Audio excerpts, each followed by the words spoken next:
nangyari dito? Binaril nung misis yung mister niya. Bakit daw?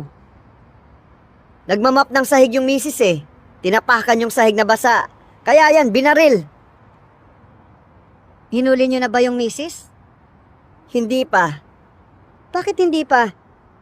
Basa pa yung sahig eh.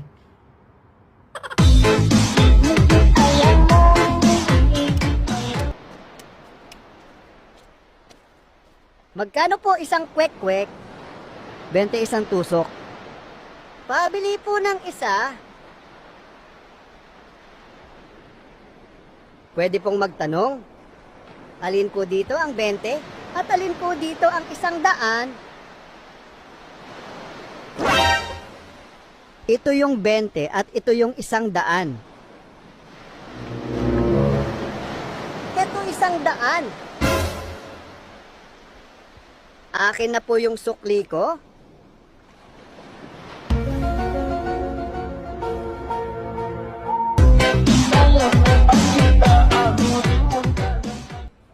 Sino tong si Ricardo Manaybay sa emergency contact mo? Doktor ko po. Bakit hindi yung nanay mo nilagay mo dito? Ayoko. Nadapa nga lang ako. Pinalo ako ng tsinelas. Paano pa kaya pag nadisgrasya ako dito?